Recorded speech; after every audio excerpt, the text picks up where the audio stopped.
السلام علیکم. محمد عزیز صدیق اپنے پروگرام پولیٹیکل ڈائریز کے ساتھ حاضر ہے خدمت ہے. 20 فروری 2025 جمعرات کا دن ہے اور یہ ہفتہ بھی ختم ہونے کو ہے. مارچ قریب آ رہا ہے. مارچ فیصلہ کن تو نہیں ہوگا لیکن مارچ میں آپ اس ملک کے حالات آگے کی طرف جاتے ہوئے دیکھیں گے. یعنی کسی نہ کسی سمت کی طرف آئے گا اور جو باتیں ڈیل اور ڈھیل کی ہو رہی ہیں وہ آپ کے سامنے آ جائیں گی. میں بتا دوں آپ کو، عمران خان کے بغیر یہ نظام چلتا ہوا مجھے تو نظر نہیں آتا. کل بھی اہم تھا، آج بھی اہم اور آئندہ بھی اہم ہو.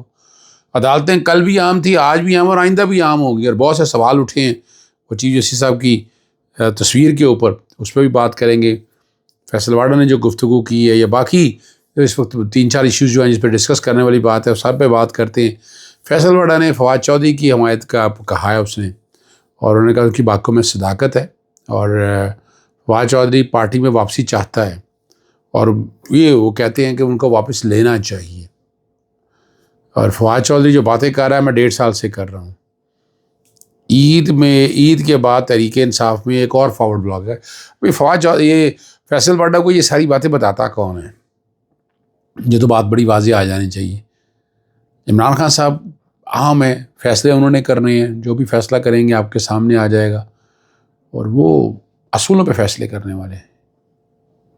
تکلیفیں، دقتیں، پریشانیاں اپنی جگہ ہیں لیکن پاکستان تحریک انصاف کا رنگ روپ جو ہے نا وہ نیا تو نکلنا ہے. وہ نیا سامنے آئے گا، آنے والے دور میں آئے گا. اور جو ٹارگٹ جیسے میں آپ کے سامنے رکھ رہا ہوں، تحریک ایک منطقی انجام کی طرف دیکھتے ہوئے اپریل کے اندر، مارچ کے آخر میں یا اپریل کے اندر اس کے اثرات دیکھیں گے. سڑکوں کے اوپر لوگ دیکھیں گے آپ. ملک تو آگے معیشت جا نہیں رہی ہے، مہنگائی ختم نہیں ہوئی، ڈالر نیچے نہیں آیا اور پیٹرول کی قیمتیں ڈاؤن نہیں ہوئی. یہ سارا کچھ تو آپ دیکھ رہے ہیں اور یہ ساروں سے آپ اندازہ لگا سکتے ہیں. ایک جو تصویر جو بہت زیر بحث ہے، زیر موضوع ہے، وہ چیف جسٹس صاحب کی ملاقات وزیر اعظم اور اس کے چند کابینہ کے لوگوں کے ساتھ. وہ کنٹروورسی بہت ہے. یعنی اگر یہ آپ نے ملاقات کی تھی، تصویر دینے کی کیا ضرورت تھی؟ یہ تصویر لگا کے آپ کیا اور ہنستے مسکراتے کیا ثابت کرنا ضرورت ہے؟ یعنی اس سے کیا ہے؟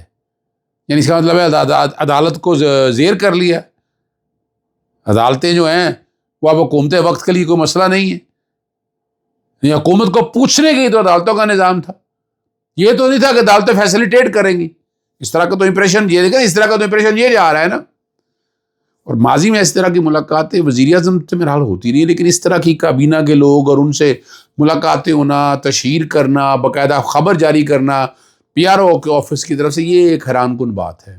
یہ بہت حیران کن بات ہے. اور وہاں جو گفتگو ساتھ ہوتی رہی ہے جنوبی پنجاب، اندرون سندھ، بلوچستان، خیبر پختونخوا کے دور دراز علاقوں کا دورہ کرنے اور ملک میں انصاف کی مؤثر اور وقت فراہمی کے لیے تمام سٹیک ہولڈر سے مشاورت کے اقدام کو سہایا کہ آپ جیسے چیف صاحب آپ یا جعفری صاحب ہو کے آئے ہیں، بڑی بات ہے. اور ملکی صورتحال اور معاشی اور سیکیورٹی چیلنجز پر بھی گفتگو کی. کیا تعلق ہے معاشی صورتحال سے چیف جسٹس صاحب کا؟ سیکیورٹی اور باقی حالات کے حوالے سے کیا ہے؟ حکومت نظر آ رہی ہے جو کچھ کر رہی ہے. یہ تو عدالتوں نے کورٹ میں بیٹھ کر دیکھنا ہوتا ہے، کوئی بند لفافوں میں چیزیں تو نہیں دیکھنی ہوتی ہیں.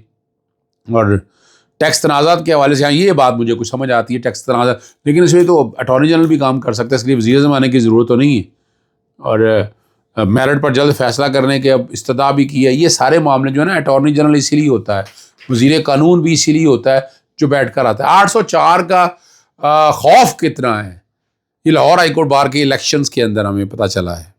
میری آج کل بڑی گہما گہمی ہے، کوئی نہ کوئی دوست صاحب آپ کھڑے ہوتے ہیں ووٹ مانگنے کے لیے، کانٹے دار مقابلہ ہے. اور پچھلے دفعہ الیکشن پہ مجھے یاد ہے اسد منظور بٹ کا وہ قیدی نمبر 804 کے نعرے لگے تھے تو الیکشن جیتا گیا تھا. یہ حقیقت ہے جو ماننا پڑے گا. تو یہ والا الیکشن بھی اتنا عام ہے. ملک قاسم نسوانہ پاکستان تحریک انصاف کے کینڈیڈیٹ ہیں اور بہت کچھ ڈپینڈ کرتا ہے ان چیزوں کے حوالے سے کہ وہ کیا ہوگا. اور دوسری طرف سے الیکشن جو ہیں وہ اپنی طرف کوشش کر رہے ہیں. حسن بون کوشش کر رہے ہیں، آنندی تارڑ کوشش کر رہے ہیں، اسٹیبلشمنٹ بھی لگی ہوئی ہے اپنے طور پر کہ کس طرح سے وہ کینڈیڈیٹ ان کا جیت جائے.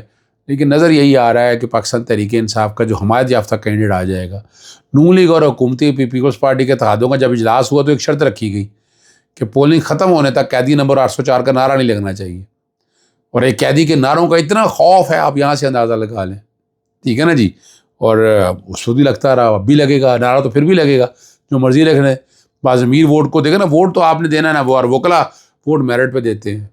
اور یہ والا ہمارا بایو میٹرک کا سارا ہوتا ہے، اور دیر بھی نہیں لگنی، رزلٹ بھی فوراً آ جانا ہے. ووٹ پڑائے گا اور بٹن دباتے ہی فوری طور پر آ جائے گا اور نظر آ جائے گا کہ کیا حالات اور واقعات ہیں. دوستی ہماری ثاقب سے ہے، دوستی میری جی بہت اچھی دوستی ہے، مخالف کینڈیڈیٹ ہے، لیکن اس وقت حکومتی بینچ کے ساتھ کھڑے ہوئے ہیں تو ذرا مشکل ہے ہمارا ان کا ساتھ دینا. ہم تو ویسے بھی اسٹیبلشمنٹ کے کینڈیڈیٹ کو سپورٹ نہیں کریں گے، یہ بھی یاد رکھیے گا. ہم اس کو سپورٹ کریں گے جو اپوزیشن کے ساتھ چلنے والا ہے، جو اس نظام کے ساتھ لڑے گا، جو یہ 26ویں ترمیم میں جو تباہی اور بربادی کی ہے وہاں ہمارے ساتھ کھڑا ہوگا، وہاں ہمارے ساتھ کھڑا ہوگا. جو بھی کھڑا ہوگا، اگر کل ثاقب کرتا ہے تو پھر دیکھ لیں گے، لیکن ابھی تو فی الحال بڑا مشکل ہے. ملک قاسم نسوانہ ہی سپورٹ کر رہے ہیں.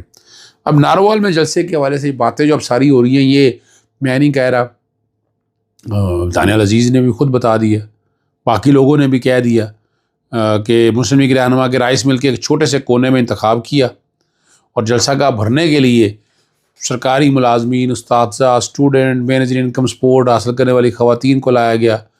یعنی یہ جو باتیں بتائی جا رہی ہیں، لیکن اب یہی خبریں آ رہی ہیں، صداقت تو اب حکومت بتائے گی کہ واقعی ایسا لیا ہے کہ نہیں کیا، لیکن یہ خبریں آ رہی ہیں اور چل بھی رہی ہیں. بمشکل 2-2.5 ہزار لوگ جمع ہوئے، یہ بھی کہا جا رہا ہے. اب یہ بھی سامنے آ چکے ہیں. یعنی اتنی نکالیں نا، اگر بڑا سا جلسہ کریں، مسلم لیگ کے جھنڈے لو کے لوگ سامنے آ جائیں، وہ تو اب بے نظیر انکم سپورٹ کا لالچ ہے، اور صحت کے حوالے سے اور مسائل ہیں، مسائل بہت زیادہ ہیں جس کی وجہ سے یہ سارے ایشوز ہیں اور اس سے مسائل ہوں گے. ایک بڑا اچھا کام کیا ہے صوبائی صدر پاکستان تحریک انصاف جنید اکبر نے، ورکروں کی ضمانت کے حوالے سے چیزوں سے لاہور ہائی کورٹ کو خط لکھ دیا، زہرا بی بی کے ججمنٹ کا حوالہ دیا ہے کہ ایک واقعے پر، سغرا بی بی کا کیس کا ذکر کیا ہے کہ ایک ہی واقعے پر ایک سے زیادہ FIR درج نہیں کی جا سکتی. انسانی حقوق کو، بنیادی حقوق تناظر کو سامنے رکھتے ہوئے جلد از جلد فیصلے سنائے جائیں. یہ بات عام ہو رہی. اور آخری بات جو ہے، ہتھکڑیوں میں جکڑے ذاکر حسین کو ملٹری کورٹ نے 7 سال سے زائد قید کی سزا سنائی اور اپنے والد کے آخری دیدار کے لیے جنازے پر اسی حالت میں پہنچا کہ ہتھکڑیاں لگی ہوئی تھیں. تو بیٹا اپنے باپ کے جنازے چھوڑ کر نہیں بھاگتا، مگر جزیت کا کوئی علاج ہو تو ہے نا. 1.5 سال ہونے کو ہے کہ کیسوں کا فیصلہ آپ کے سامنے ہے. چلان سبمٹ نہیں ہوا 9 مئی کے حوالے سے، ملٹری کورٹوں کے حوالے سے ساری بات اگر سامنے آ گئی ہے تو وہ تو سپریم کورٹ کہہ بیٹھی ہے، لیکن ہم یہاں پر سارا کچھ معاملہ وہ دیکھ رہے ہیں. وہ کورٹوں کے اندر معاملات ہیں، سپریم کورٹ کے اندر اپیل کی سٹیج کے اوپر یہ معاملہ پینڈنگ ہے. آرگومنٹس خواجہ عارث نے بڑا وقت لگایا، وزارت دفاع کے وکیل نے، حالانکہ ان کا کنسرن کوئی نہیں تھا. پھر اس کے بعد حکومت کی طرف سے بھی آرگومنٹس ہونے ہیں. سلمان راجہ نے کنکلوڈ کر لی ہیں، لطیف کھوسہ صاحب نے اور عزید بنڈاری صاحب نے. یعنی پاکستان تحریک انصاف کی طرف سے جو باتیں ہیں نا ساری وہ سامنے آتی ہیں. یاد رکھیے گا، آپ کو مظلوموں سے بڑھ کے عزت کسی کی نہیں ہوتی. مظلوم کی آہ جو ہے نا اثر رکھتی ہے اور آسمانوں تک جاتی ہے. اور اگر آپ واقعی سمجھتے ہیں کہ ناانصافی ہوئی ہے، ظلم کیا ہے، زیادتی کی ہے، تو ڈے ٹو ڈے ٹرائل چلائیں اور کام ختم کریں. کیوں لٹکایا جا رہا ہے اس سارے معاملے کو؟ کس لیے لٹکایا جا رہا ہے؟ پھر باتیں ہوں گی، آوازیں اٹھیں گی، ایک ایک چیز کہی جائے گی، پھر جواب بھی دینا پڑتا ہے. ویسے تو ہمارا عدالتی نظام تو کھوکھلا ہو چکا، اس پہ ٹرسٹ نہیں کرتے لوگ، اس پہ یقین نہیں رکھتے. لوگوں کے نقطہ نظر بڑے مختلف ہیں. اور ہم ابھی مارکیٹ میں بھی اگر دیکھتے ہیں تو کیسز کی پوزیشن سامنے ہے آپ کے. یعنی اب کورٹوں کے اندر ایک وقت ہوتا تھا، پرچہ درج نہیں ہوتا تھا، ہم ریٹ دائر کرتے تھے، SHO 1 نہیں 2 ڈیٹوں میں پرچہ لے کے آتا تھا، وہ اغوا ہو جاتا تھا، اس کی برآمدگی ہوتی تھی. ہائی کورٹ ہیبیس میں بہت اختیار رکھتی. اب تو آپ کسی SHO کو بلائیں اور کورٹ اسے ڈانٹ بھی دے. میں بیٹھے ہوئے نام لینا چاہتا ہے، ایک عدالت سے نکلتے ہوئے باہر وہ ذکر کیا، وہ مذاق اڑا رہے تھے پولیس والے. وہ تو سمجھتے کچھ نہیں، وہ تو ہائی کورٹ کے ججز کو سمجھتے ہی کچھ نہیں. اب نام نہیں مجھے پتہ، لیکن وہ بندہ میں نے سامنے دیکھا کورٹ میں اگر تھوڑی سی ڈانٹ پڑی ہوئی ہے وہ کوئی لفٹ ہی نہیں کرائے، کوئی بات ہی نہیں کی. یعنی عدالتی احکامات کو عمل درآمد نہ کرے تو کیا کر لیں گے ہم؟ کتنے کی توہین عدالت کی درخواستیں دائر ہوئی یا کتنے کے لوگوں کو سزائیں دیں. اجازت چاہتا ہوں. السلام علیکم، اللہ حافظ. پاکستان زندہ باد.